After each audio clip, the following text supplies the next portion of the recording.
beberapa kayak orang yang petinggi-petinggi gitu datang, tapi ya cuman kayak ngobrol biasanya, kayak nanya kasusnya gimana, terus kayak ya ngebantu dalam ya kata-kata aja gitu. Jadi ngomong doang ya. Iya gitu. Mau nyari keadilan gitu-gitu sebenarnya dia kalau ngikutin yang jahat sebenarnya lebih enak gitu loh. Ya kalau ngebela yang jahat tuh pengacara lebih enak jahat, gitu ya. Lebih enak daripada ngebela yang kecil, tapi yang kecil kan tertindas gitu loh. Kenapa yakin ya kalau papa dikriminalkan? Nah itu coba dijawab. Jadi pertama-tama kasusnya kan tentang papaku alamatnya dipakai. Alamat kantornya dipakai buat kliennya waktu dulu bikin taruh di KTP itu ada alamatnya papa aku. Terus dia buat KTP itu dia ajuin klaim ke asuransi. Nah, terus papa aku sekarang dipenjarain karena yang kasus itu yang KTP itu alamatnya dipakai. Kita mengadakan demo hari ini karena sistem hukum di Indonesia sudah bobrok. Hukum di Indonesia sedang tidak baik-baik saja.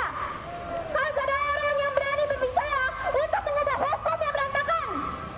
Ayah saya adalah salah satu dari sedikit orang banyak yang berani untuk mengubah sistem hukum yang berantakan. Namun banyak oknum dari kejaksaan yang tidak suka. Karena itu mereka takut kepada ayah saya, tidak berani untuk melayang sendiri, dan mereka memakai tangan kotor untuk meroyok. Sekarang kalau saya lihat, hukum di Indonesia ini bukan dipakai untuk menegakkan keadilan, tapi hanya dipakai sebagai alat politik. Orang yang nggak punya uang dan kekuasaan, atau mereka tidak viral, mereka tidak bisa mendapatkan keadilan.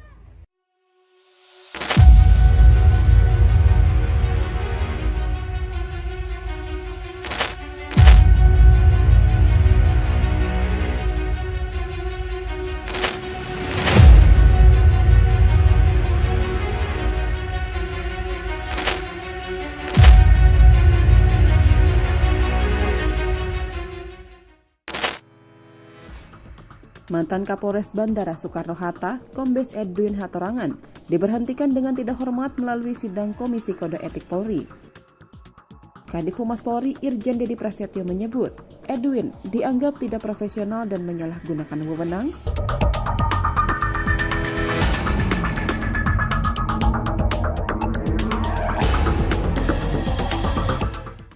Sebelas oknum anggota polisi ini berurutan keluar mobil tahanan. Rabu, 19 Januari 2022, mereka kembali menjalani proses hukum yang telah memasuki tahap persidangan. Agenda sidang kali ini yakni pembacaan nota tuntutan oleh jaksa penuntut umum, di mana 2 dari 11 oknum anggota polisi itu dituntut hukuman mati. 2 terdakwa yang dituntut hukuman mati itu atas nama Waryono, mantan Kanit Reserse Narkoba Polres Tanjung Balai, dan Tuharno, yang bertugas di Satuan Polair Tanjung Balai. Sementara 9 terdakwa lainnya dituntut hukuman seumur hidup, serta seorang pekerja harian lepas bernama Hendra dituntut 15 tahun penjara. Hukuman Hendra paling ringan karena selain berstatus sebagai masyarakat sipil, ia juga menjadi justice kolaborator dalam pemeriksaan tersebut.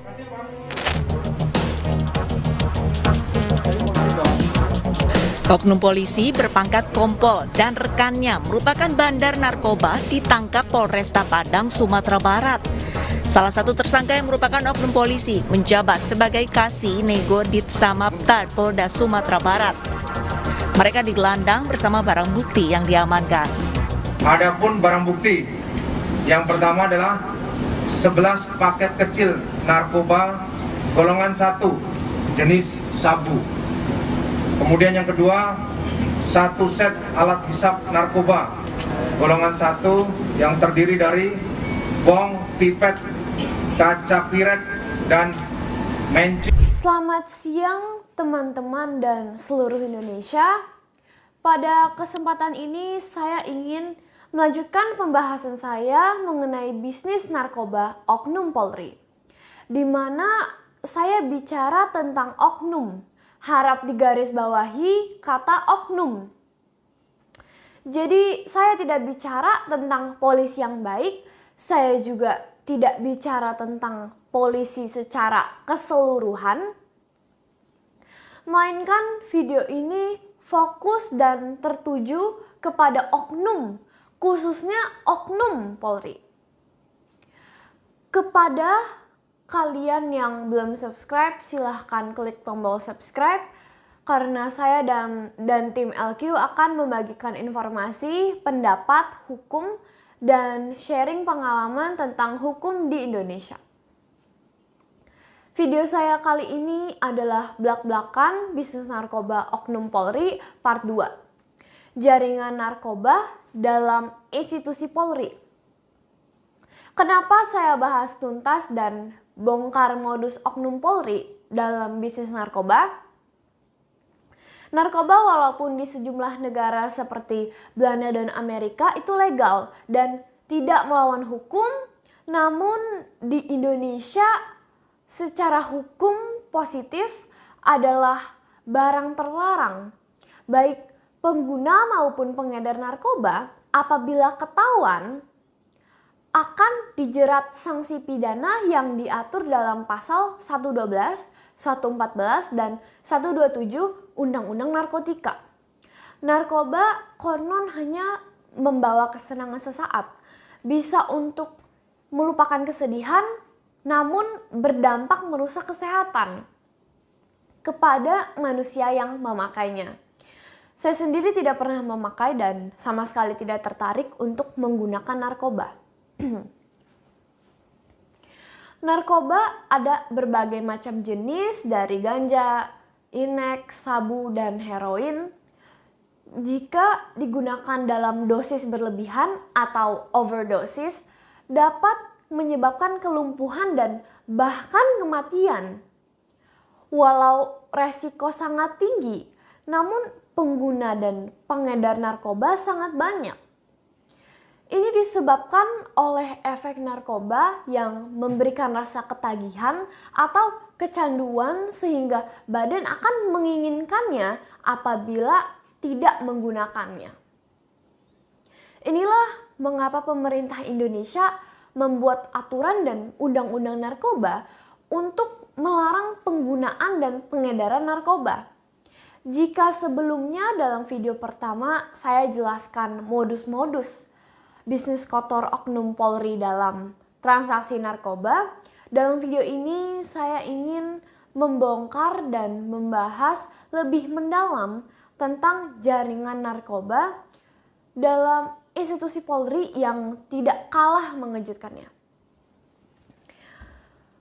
Indonesia sempat dihebohkan oleh pencopotan Irjen Pol Teddy Minahasa, mantan Kapolda Jawa Timur, karena diduga menjual barang bukti sabu. Ini ada beritanya.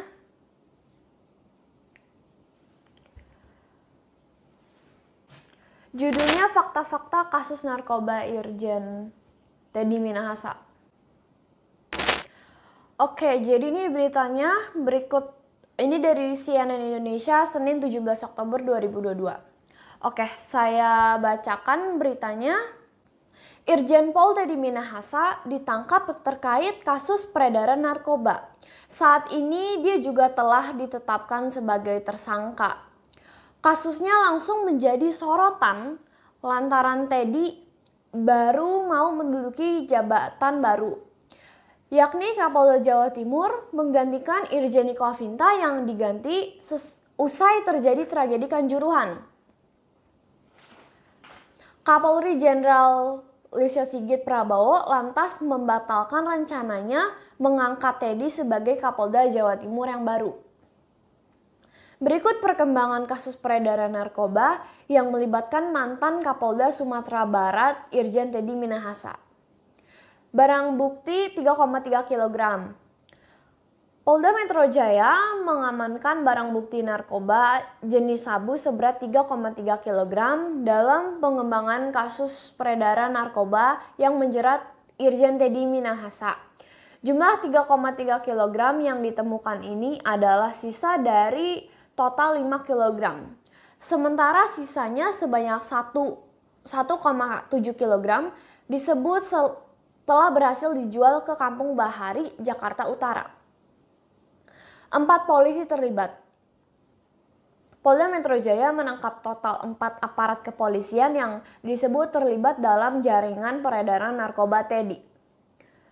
Keempat anggota Polri yang ditangkap masing-masing Aibda AD, Kompol KS, Aibtu J, dan AKBP D. Keempat tersangka masing-masing disebut memiliki peran di bawah kendali Irjen Teddy. Selain Teddy dan 4 polisi tersebut, ada pula 6 orang warga sipil yang turut ditetapkan sebagai tersangka. Ditempatkan khusus. Kadif Humas Polri Irjen Dedi Prasetyo memastikan Teddy menjalani penempatan khusus Patsus di Provos Propam Polri terkait kasus dugaan peredaran narkoba. Dedi mengatakan penempatan Teddy di Mabes Polri lantaran saat ini yang bersangkutan sedang menjalani proses dugaan pelanggaran kode etik. Sempat menolak diperiksa. Pada Sabtu tanggal 15 bulan 10, Teddy sempat menolak diperiksa penyidik Polda Metro Jaya dalam kasus peredaran narkoba yang menjerat dirinya. Penolakan tersebut dikarenakan Teddy ingin didampingi oleh kuasa hukum yang dipilih sendiri. Informasi Irjen Teddy Minahasa menjadi tersangka kasus peredaran narkoba. Kasus Teddy ini menambah daftar anggota polisi yang bermasalah dengan hukum. Padahal Presiden Jokowi baru saja mengingatkan agar institusi Polri segera memulihkan kepercayaan masyarakat yang merosot akibat banyaknya pelanggaran anggota Polri. Polda Metro Jaya telah menetapkan Kapolda Sumatera Barat Irjen Pol Teddy Minahasa sebagai tersangka kasus peredaran narkoba. Nah, Irjen Pol Teddy Minahasa ini bukan satu-satunya perwira polisi yang terjerat bisnis narkoba. Ternyata bukan hanya Kapolda, bahkan sekelas Kapolres juga menjadi bagian jaring narkoba internasional, yaitu mantan Kapolres Bandara Soekarno-Hatta, Kombes Edwin. Saya akan bacakan isinya di media online agar kalian bisa dapat informasinya. Ini di Kompas 31 Agustus 2022. Ini judulnya Ex Kapolri Bandara Soeharto terima duit narkoba 7,3 miliar rupiah. Oke, saya bacakan isinya. Mantan Kapolresta Bandara Soekarno-Hatta, Suta, Kombes Edwin Hatorangan Hariyanja dipecat lantaran menerima uang kasus narkoba dari Kepala Satuan Reserse Narkoba Polresta Bandara Suta AKP Nasradin. Edwin diduga menerima uang yang berasal dari barang bukti yang disita dari penanganan kasus narkoba sebesar USD 225.000 dan SGD 376.000. Jika dikonversikan, nilai uang itu sekitar 7,3 miliar yang digunakan untuk kepentingan pribadi, ujar Kepala Divisi Humas Polri Irjen Dedi Prasetyo dalam keterangannya Rabu 31/8/2022. Akibatnya Edwin bersama 10 anggotanya menjalani sidang kode etik yang berlangsung di ruang sidang Divisi Propam Polri Gedung TNCC Mabes Polri Jakarta Selatan kemarin. Selain Edwin, Polri juga memecat AKP Nasradin dan Kasubdit Satres Narkoba Polresta Bandara Suta Ibtu Triyono A. Sementara Kanit Satres Narkoba Polresta Bandara Suta Ibtu Pius Sinaga dihukum demosi 5 tahun, serta 7 personel Bintara Satres Narkoba Polresta Bandara Suta dihukum demosi 2 tahun. Mantan Kapolres Bandara Soekarno-Hatta, Kombes Edwin Hatorangan, diberhentikan dengan tidak hormat melalui sidang Komisi Kode Etik Polri. Kadif Humas Polri Irjen Dedi Prasetyo menyebut, Edwin dianggap tidak profesional dan menyalahgunakan wewenang.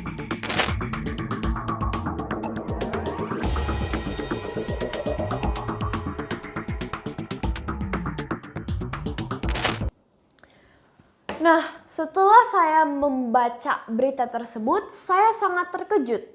Ada beberapa hal yang membuat saya heran. Pertama adalah jumlah uang haram yang diterima oleh oknum Polri.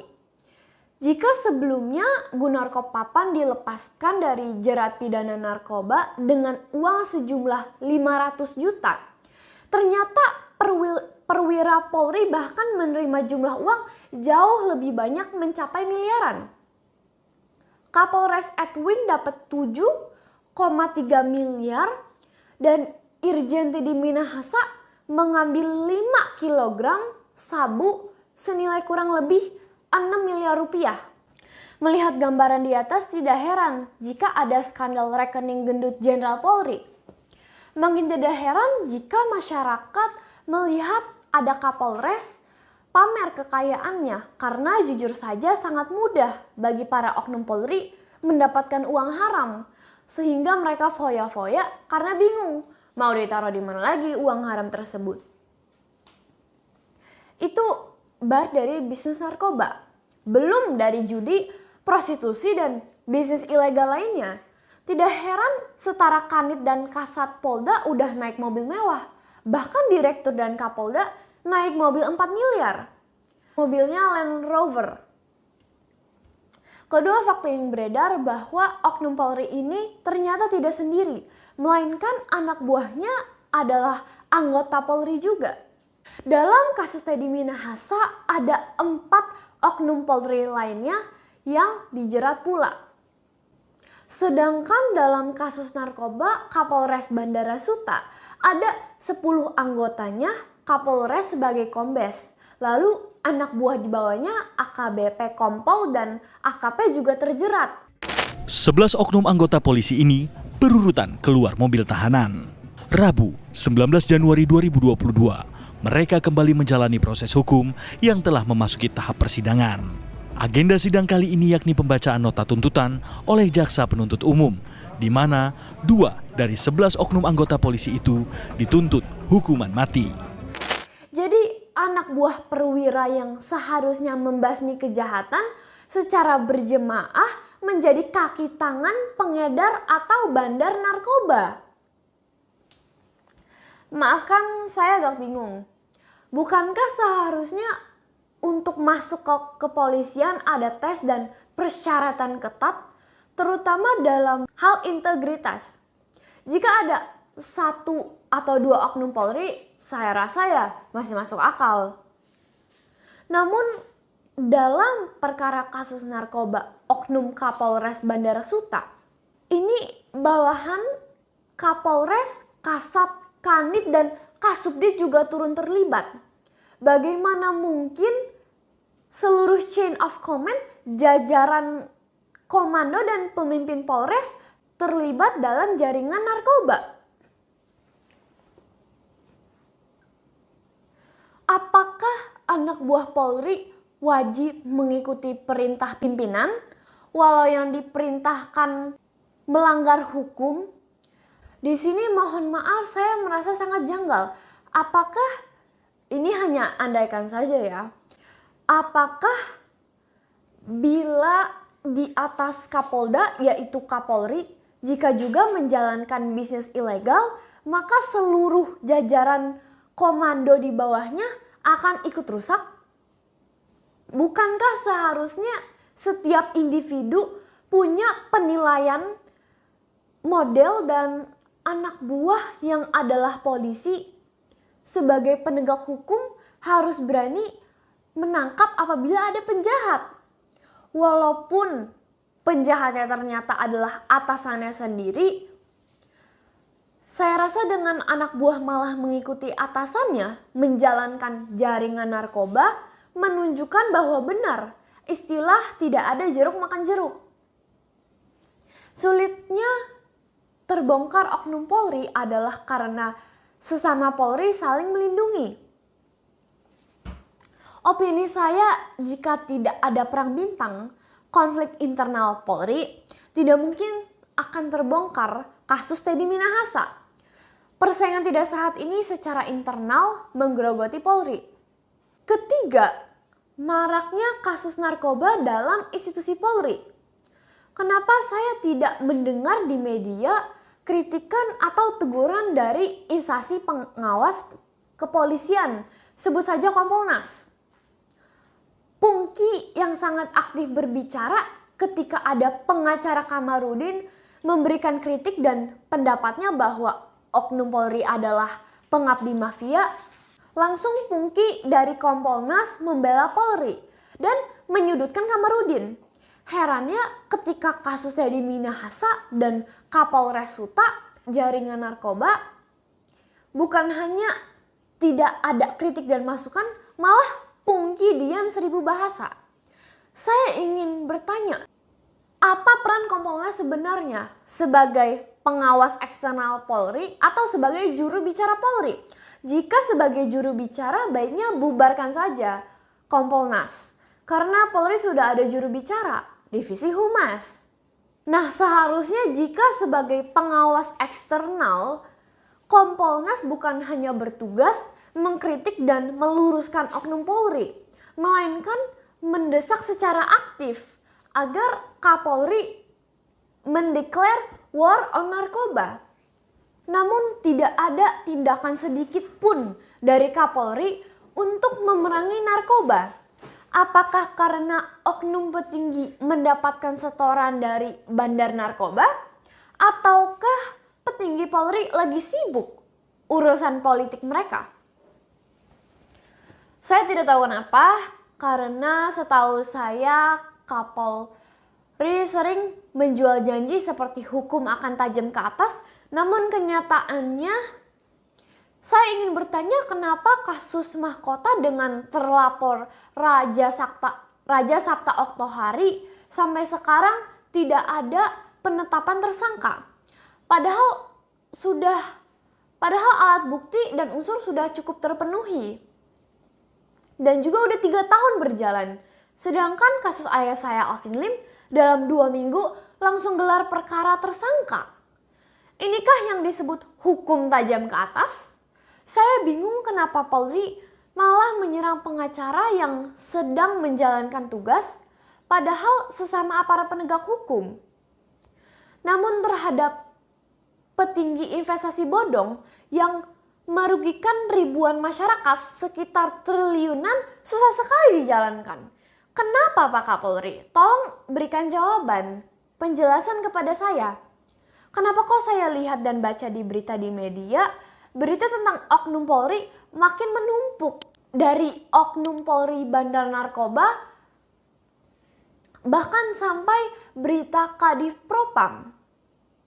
Polisinya polisi membunuh sesama polisi, bahkan menyuruh anak buahnya merekayasa pidana pembunuhan. Sedemikian kritis dan parahnya kah institusi Polri? Kenapa saya lihat berita media nasional tiap kali dihiasi dengan pelanggaran oknum Polri, namun tidak kunjung berhenti? Ternyata saya lihat bahkan kasus mantan Kapolresta Suta saja tidak kunjung P21, padahal udah ada SPDP. Pak Kapolri, apakah ini yang Anda sebut tajam ke atas? Padahal dalam sidang etik, Kombes Edwin sudah di PTDH, pecat dengan tidak hormat, terbukti bersalah secara etik. Begitu susahnya dalam proses penyidikan, pidananya mandek. Jika oknum Polri yang terbukti bersalah tidak ditindak tegas, bagaimana bisa ada efek jera, Pak Kapolri? Masyarakat bisa melihat bagaimana kepemimpinan Pak Kapolri mungkin. Saya tidak bisa apa-apa sebagai masyarakat untuk melawan oknum Polri. Saya pun saat ini menjadi korban, di mana saya tidak bisa didampingi ayah saya karena ayah saya dikriminalisasi. Setelah penahanan yang sekarang, ayah saya sedang dikriminalisasi oleh oknum Polri dengan 185 laporan polisi yang sengaja oleh kalian para oknum Polri dipecah menjadi 10 laporan polisi agar bisa bertahap mempidanakan dan menahan ayah saya selama mungkin. Padahal yang beliau lakukan adalah memberikan kritik dan pembelaan kepada masyarakat yang ditindas oknum aparat penegak hukum. Ayah saya sudah mengirimkan surat ke Propam dan Wasidik Mabes melaporkan proses penanganan LP yang tidak sesuai KUHAP dan Perkap. Namun kalian tidak gubris. Pak Kapolri pun sekarang sudah tahu bahwa ayah saya sedang dikriminalisasi, ditindak pidana cyber Mabes oleh anak buah Anda. Pembiaran yang dilakukan oleh pimpinan Polri ini yang akan menjadi kehancuran institusi Polri. Bukan perkataan dari masyarakat yang mengkritik, melainkan rusaknya moral aparat penegak hukum yang menjadi pemicu berubahnya oknum Polri menjadi mafia hukum. Tidak heran jika dalam tahun ini saja Kapolda dan Kapolres terjerat bisnis narkoba. Anak buah tentu belajar dari pemimpin. Jika pemimpin bersih, anak buah akan cenderung bersih. Dalam upaya pemberantasan narkoba, sudah saya terangkan dalam video sebelumnya. Hentikan jaringan suplai atau pemasok. Pemasok narkoba ada lokal dan internasional. Jaringan lokal bisa dibasmi dengan mengawasi pasca suplai bahan baku narkoba dan ahli kimia peracik narkoba. Tangkap pengedar bahan bakunya, maka bisa membasmi pengedar narkoba lokal. Dan untuk jaringan internasional, perketat pengawasan bandara udara dan bandara pribadi milik konglomerat. Makanya Kapolres Bandara bisa disogok 7,3 M karena mereka mengawasi pasokan masuknya narkoba dari jaringan luar negeri. Tidak sulit jika Kapolri mau berantas, saya yakin Polri mampu untuk membersihkan oknum Polri. Saya berharap agar institusi Polri bisa berubah menjadi lebih baik dan berhenti mencelakai orang benar. Percayalah, jika pimpinan Polri membiarkan masyarakat dicelakai, apalagi masyarakat yang cinta dan peduli tanah air mengkritik demi kebaikan dan perubahan institusi penegakan hukum, maka karma akan mengejar kalian, seperti orang tua yang peduli kepada anaknya. Demikian masyarakat mengkritik pejabat. Tidak semua enak didengar, tapi masyarakat memberikan kritik karena mereka peduli. Mengkriminalisasi masyarakat yang memberikan kritik selain makin merusak reputasi Polri juga adalah pelanggaran undang-undang kebebasan berpendapat. Masyarakat yang dikriminalisasi akan makin kencang gaungnya dan merusak reputasi Polri dan merusak nilai kepercayaan masyarakat yang sudah seharusnya dilakukan oleh pemimpin yang bijak adalah membasmi oknum Polri dan bersikap tegas. Apabila oknum Polri punah, maka tidak akan ada kritik masyarakat dan komplain terhadap Polri, sehingga secara otomatis kepercayaan masyarakat kepada institusi Polri akan meningkat. Narkoba dan oknum Polri sama-sama membusuk dan merugikan. Jika narkoba efeknya hanya merugikan diri sendiri, oknum Polri berefek merugikan masyarakat secara keseluruhan. Sebelumnya Presiden Joko Widodo telah menandatangani Instruksi Presiden Impres nomor 2 tahun 2020 tentang perang narkoba dan menyerukan untuk pemimpin melakukan pemberantasan narkoba. Namun sayangnya banyaknya oknum polisi bahkan setingkat perwira tinggi jenderal berbintang bahkan terlibat narkoba menyebabkan tidak berjalannya perintah dan arahan Presiden Jokowi. Banyaknya oknum Polri membuat peredaran narkoba makin menjamur dan pemberantasan yang ada makin tebang pilih. Mematikan kompetitor bukan memberantas narkoba.